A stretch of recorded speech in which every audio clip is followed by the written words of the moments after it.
Hey there, I hope everybody is doing well today. Not the greatest here, but I'll get into that in another video at another time.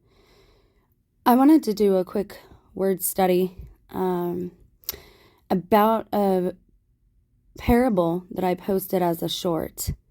Now, as a noun, it's project or project as a verb.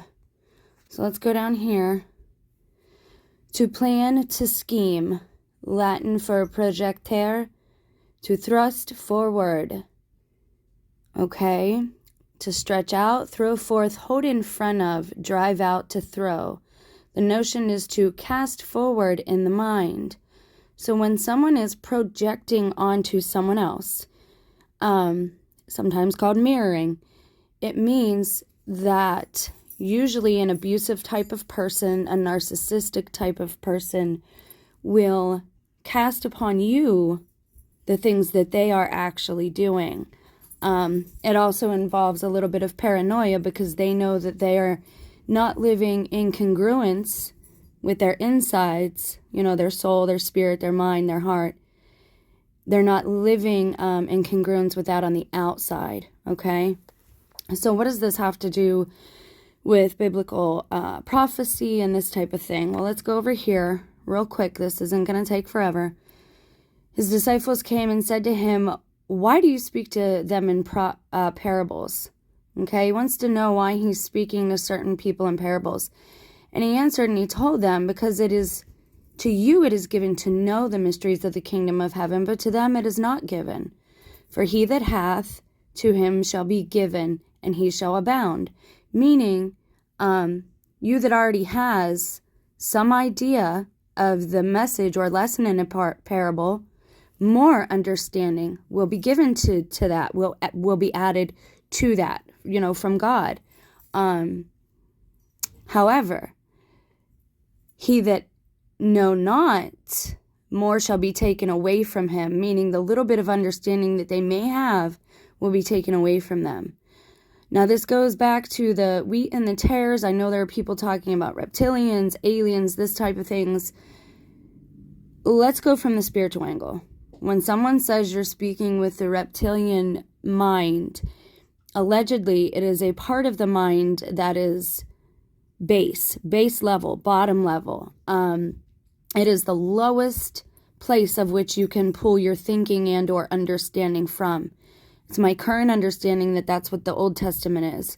It is a set of behaviors and laws to bring a very new race, humanity, to an understanding of how they should behave and how to conduct themselves, carnally speaking, with their bodies. Once you transfer over to the New Testament and Christ, we should spiritually have evolved already to a point where we are better able to understand the deeper meanings of said parables, lessons, metaphors, similes, euphemisms. All those things are pretty much the same type of idea, concept, okay? I'm trying to keep it as simple as possible. So he speaks to them in parables because seeing they don't see, and hearing they don't hear. So because of that, they don't understand either.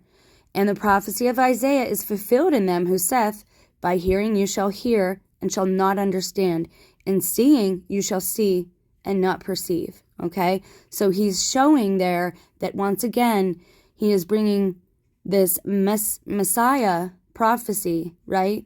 This prophecy about the Messiah is being fulfilled in him at this moment, all right? For the heart of this people is grown gross with their ears, they have been dull of hearing, and their eyes they have shut, lest at any time they should see with their eyes and hear with their ears and understand with their heart and be converted, and I should heal them. Okay? So he's saying that at a later date, these other things might also come to be through prophecy, right?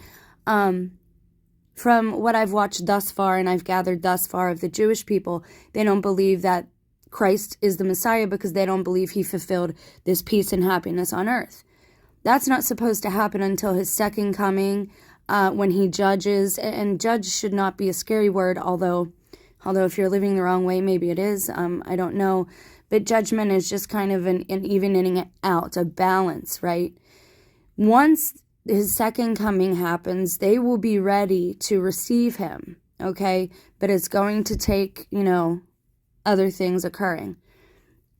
The problem with all of this is that you're going to ask me, well, people have asked me on the other short, why do you think that the Bible Catholic app changed the beast's gender from it, which my physical Bible from the 1960s, early 60s, late 50s, has the word it for the beast. And the Bible Catholic app has the word she. Because I believe it is the time of denigration of the female. They hate Mary. They call her the W word. They think she was a liar. And so they are bringing about the tares, mind you. And I'm not going to say it's any one group. I think that I think it's to the Jewish people, the people of Israel in the beginning. But we have such diverse groups at this point that I don't make blanket statements about any one group. I truly wish at this point, especially for my children, that we could live in peace and harmony with one another and with our environment as well. Okay? But I believe that they're doing that to denigrate the female. And this is what's coming. This is what's going to happen, and I've said it for a long time. They are going to accuse us of what they are doing. Remember, Satan is the accuser of the brethren. Look at all the priests and ministers and pastors that are being accused of being child harmers. I'm not saying that some of that isn't true. I don't know. I don't have evidence. But I do know that we're supposed to keep our mind on heavenly things. If there is such an issue, it should be handled in private between that child, their parent, and someone that they trust, a counselor, a mediator, and proper authorities. This is just my perception of the situation. But this is what's going to happen. They're not going to persecute us in the name of being Christ followers. They're going to persecute us saying that we do these things, that we have harmed children, which I never have, I never would, and I've even spoken out against those who do such things. But this is what's coming. God bless you. There will be more soon. If you haven't seen the newest short, you might want to take a look at it. We should all be praying that the Jewish people recognize Christ as their Messiah, because maybe at that point in time, God will intervene. But just keep praying for everyone, your family, your friends, your loved ones, your neighbors. Even the man that dogged me the other day while I was walking Sammy and started screaming at me in the middle of the street, and he was the one clearly in the wrong. I still came home after complaining about it, and I prayed for him. And I apologized for complaining about it. And I prayed that, perhaps he will be kinder to others and that he will be blessed with some spiritual blessing from God above. You guys have a blessed day. More soon. I love you. Bye.